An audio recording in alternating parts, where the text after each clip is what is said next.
vínculo entre el presidente Castillo y la fuga. Bueno, Samir Villaverde, que es aspirante a colaborador eficaz, ha mencionado un nombre clave, Alex Starost. Alex Starost, según Villaverde, es el hombre que lo llamó cuando se iba a presentar ante la Comisión de Fiscalización del Congreso de parte del presidente de la República, a decirle: tú vas a declarar que no conoces a Villaverde, que no conoces a Silva, que no conoces a los sobrinos, tú no conoces a nadie. ¿Estamos claros? Starost es el mismo hombre que cuando salta el escándalo de la licitación del puente Tarata, se presenta en el Ministerio de Transportes y Comunicaciones, en nombre del presidente, sin ser funcionario, asesor, nada, ministro, y reclama en Provías: denme todo sobre la licitación del puente Tarata. Me lo ponen, ya, aquí mismo, yo quiero saber en qué está. Es un hombre clave, que ha aparecido en diferentes momentos, desde el año pasado hasta semanas previas a la fuga de Silva. ¿Por qué es importante ver el reportaje esta noche? Porque esto nos está reventando en la cara. ¿Estamos claros? Richard Apolo. La de hoy es la historia de un hombre que todo apunta habría sido en el tiempo aquel, dicen, encargado de, al parecer por órdenes venidas desde Palacio de Gobierno, de silenciar, entorpecer y acallar a todo aquel que pudiese involucrar en actos de corrupción al mandatario Pedro Castillo. Es la historia que de pronto ayuda a establecer la conexión entre el MTC y Palacio de Gobierno. Y es que el nombre de Alex Starost Gutiérrez ha sido mencionado hace poco ante la Fiscalía Anticorrupción por el ahora colaborador eficaz Samir Villaverde, señalando a Starost como aquel que luego del escándalo de la Casa de Zarratea y las denuncias de direccionamiento de obras en el Ministerio de Transportes y Comunicaciones, lo habría llamado por teléfono y en nombre, dice, del presidente Castillo, le habría solicitado cuentas a Samir, que ante la Comisión de Fiscalización del Congreso, que por esos días había citado a Villaverde, negara como Pedro a Jesús conocer al sobrinísimo presidencial Fray Vázquez Castillo, hoy en fuga, junto a Bruno Pacheco y Juan Silva. Pero sí recibió esa llamada. Sí, él ha afirmado que esa llamada se recibió, y esa llamada que se recibió fue en momentos previos a la declaración que tenía que hacer en el Congreso de la República ante la Comisión de Fiscalización. Niegue entonces en comisión conocer a Fray. Sí, claro. Y era esto de parte del presidente Castillo, es lo que ha narrado. Eso es lo que dice. Y además no solo es que lo negara, sino que incluso que negara que los autos se les había entregado, que eran simples préstamos. Pero Samir Villaverde le habría proporcionado además a la Fiscalía 3 nuevos audios de conversaciones sostenidas con Juan Silva y Bruno Pacheco, y en uno de los cuales, fechado entre agosto y septiembre del año pasado, se exigiría al empresario Villaverde García un, entre comillas, gran préstamo de dinero, que supuestamente venía siendo solicitado con urgencia por el presidente Pedro Castillo Terrones. Este préstamo en particular, en teoría, dinero que habría llegado al presidente Castillo. Bueno, el señor Villaverde, lo ha dicho claramente él no tenía acceso al presidente de la República. Siempre hubo personas que eran los intermediarios con el presidente de la República, porque la teoría del Ministerio Público, como usted lo dice, es clara. Tenemos una estructura criminal que funcionaba paralelamente al Estado, y esa estructura estaba orquestada por el presidente de la República, de la mano de las personas pues de su entera confianza, léase el ex ministro Silva, el ex secretario Pacheco. Cuando hace un mes atrás el ex ministro Juan Silva se presentó ante la Comisión de Fiscalización del Congreso y luego ante la Fiscalía de la Nación, entre otras cosas, negó conocer al empresario Samir Villaverde y, por supuesto, haber tenido con él presuntos negocios ilícitos. Según dicen, al negar a Samir, Silva Villegas, de hecho, creía que Villaverde mantendría su promesa que éste le habría hecho en diciembre del año pasado, cuando saltó por todos lados el escándalo de la Casa de Zarratea y los presuntos actos ilícitos en el Ministerio de Transportes y Comunicaciones. Y es que luego de esas denuncias periodísticas, Samir Villaverde le contó el 2 de junio último a la Fiscalía Anticorrupción que en diciembre del año pasado el entonces ministro Juan Silva le envió un mensaje. El colaborador cuenta de que Silva lo llamó a Samir Villaverde para solicitarle, pedirle, invocarle que negara que se conocían, que eran amigos y que se mantuviera firme en ese dicho frente a la Comisión de Fiscalización, que es donde Samir Villaverde iba o tenía que declarar. Samir, por si acaso, no me conoces.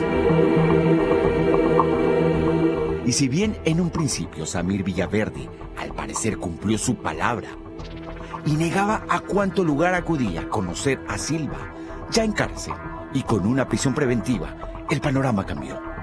Algo con lo que Silva, de seguro, no contaba. Y creía que su amigo Villaverde seguía firme como la primera vez. Luego vendría el audio de Silva y Samir con los 100.000 grandes, y pronto Silva Villegas se dio cuenta que encerrado en una prisión, las promesas no son tan fuertes como los barrotes. Y pronto Silva, señalan, creyó que fugarse tal como lo había hecho su amigo y exsecretario presidencial, Bruno Pacheco, era la mejor opción. En la hipótesis negada que ese audio arroje que es su voz, que él ha participado en él, que ha recibido los 100 grandes, a pesar de que la empresa Tapusa ha dicho de que no ha dado ese dinero que se ve en el audio, a pesar de ello, si es que nosotros probamos que la digitación nació muerta, es imposible que haya cometido el delito alguno. Yo creo que si Bruno Pacheco y Juan Silva, ¿no?, fueran detenidos preliminar o preventivamente, van a terminar cantando y van a terminar revelando, ¿no es cierto?, que Pedro Castillo está involucrado de manera grave, ¿no es cierto?, en esta presunta organización criminal y que ha sido la cabeza, ¿no es cierto?, de toda esta trama corrupta. Ya que hablamos de promesas que se rompen tras los barrotes de una celda, aquí otra, que encerrado en prisión preventiva, Samir Villaverde rompió el 2 de junio último, cuando también le contó a la fiscal anticorrupción sobre una llamada que recibió en diciembre del año pasado por parte de este hombre, a quien las cámaras hace un mes atrás captaron al lado del hoy prófugo exministro Juan Silva Villegas, cuando este se retiraba de su presentación en la Comisión de Fiscalización del Congreso. Aquel hombre no es otro que Alex Estaroz Gutiérrez, quien, según refirió Samir Villaverde a la Fiscalía, lo llamó en diciembre, luego del escándalo de la Casa de Zarratea y las denuncias periodísticas de direccionamiento de obras en el MTC. Y tras presentarse, dice Samir, como abogado del presidente Pedro Castillo, Estaroz dijo tener un mensaje para él. Un mensaje de parte del sobrino presidencial y también hoy prófugo de la justicia, Fray Vázquez Castillo, quien, al igual que Silva Villegas, Estaroz también le pedía en representación de Fray Vázquez Castillo que diga, con respecto a Fray, que no lo conoce. Antes lo había conocido anteriormente Samir Villaverde. Nunca lo había visto, solamente había escuchado su nombre momentos o días antes de esto, porque se había ya hecho público en los medios de comunicación que él era el abogado, ¿no? El señor Alex Estaroz se identificó como abogado del presidente y dijo que llamaba en representación de Fray Vázquez y que diga que Marco Villaverde García no conoce a Fray Vázquez. Además que diga que en el tema de los vehículos, que diga que se los prestó. Esa persona insistió que diga sobre Fray Vázquez que no lo conoce. Pero Estaroz habría jugado un papel más importante que simplemente ser el mensajero de Fray Vázquez Castillo. Un papel que involucraría al mismísimo presidente Castillo y que reforzaría la tesis fiscal que el mandatario sería la cabeza de una organización criminal que habría contado con el exministro Silva como principal operador para el direccionamiento de obras a cambio de coimas en el MTC. Estamos hablando de una persona que era cercana al entorno presidencial, no estamos hablando de una persona extraña, ¿no? Nadie podría arrogarse la condición de ser cercano a un presidente siendo esto mentira, que eso además es fácilmente demostrable si no fuese cierto. Entonces la relación con Castillo es una relación que existe entre estas personas. Pero hay más. Alex Estaroz no solo se habría encargado al parecer de asegurarse que Samir Villaverde mienta y diga no conocer a Fray Vázquez Castillo, sino además, el 1 de diciembre del año pasado, 3 días después de las denuncias periodísticas sobre la casa de Zarratea y las presuntas coimas en el MTC, Starost se presentó al parecer por orden del presidente Castillo intempestivamente en el Ministerio de Transportes y Comunicaciones y fue directo a la oficina de Miguel Espinosa, quien había sido presidente del comité encargado de la Buena Pro para Puente Tarata 3, quien se había opuesto, además, que el consorcio ganador Puente Tarata 3 gane la licitación por presentar, decía, irregularidades. Durante su presentación en la Comisión de Fiscalización del Congreso, Espinosa dijo que el 1 de diciembre, Starost llegó a su oficina con la misión de hostigarlo e incluso solicitarle el levantamiento de sus comunicaciones sin ninguna orden judicial. Alex Starost, que no tenía cargo público, que no tenía contrato como asesor o consultor externo, ni del MTC, ni de la Contraloría, es decir, simple y llanamente no tenía ningún tipo de competencia para estar ahí. Habíamos obligado a Miguel Ángel Espinosa a mostrar la información contenida en su computadora como funcionario del MTC. Y en esa diligencia estaba también la ex viceministra Fabiola Caballero. A propósito de la viceministra Caballero, esta le habría dicho a la Fiscalía que la entrada al ministerio por parte de Starost sucedió ese 1 de diciembre con la venia y por disposición, escuche bien, del entonces ministro de Transportes, Juan Silva. Pero volviendo a Starost, lo grave, investiga la Fiscalía, es que ese mismo 1 de diciembre, tras hostigar y recabar lo que pudo de la oficina de Miguel Espinosa, alrededor de las 10:30 de la noche, corrió a Palacio de Gobierno para informarle todo al presidente Pedro Castillo. Las visitas a Palacio por parte de Starost a Pedro Castillo habrían sumado alrededor de 6. Hay una reunión el 30 de noviembre, la víspera de esta inquisición, ¿no?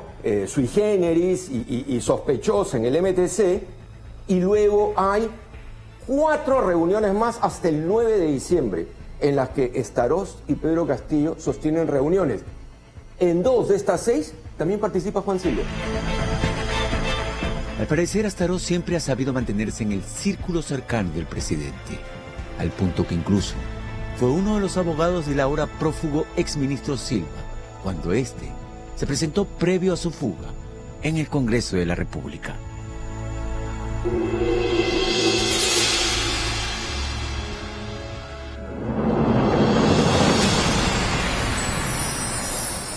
El presidente Pedro Castillo no solamente pretende el silencio de su entorno cercano, investigado por corrupción, como él mismo está investigado por corrupción, ¿no? Silva, Pacheco, los sobrinos, todos prófugos, mejor así, calladitos.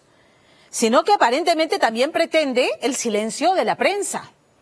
Porque ha anunciado Aníbal Torres, el premier, este proyecto de ley que crea el delito de difusión de información reservada de la información y que castiga penalmente hasta con 4 años de cárcel a jueces, fiscales, policías y otros funcionarios públicos que se demuestra hayan entregado o facilitado información sobre casos penales que están en etapa de investigación en el Ministerio Público. Gravísimo, gravísimo. O sea, no quieren que nada de esto salga en la prensa. Calladitos nomás, ¿no?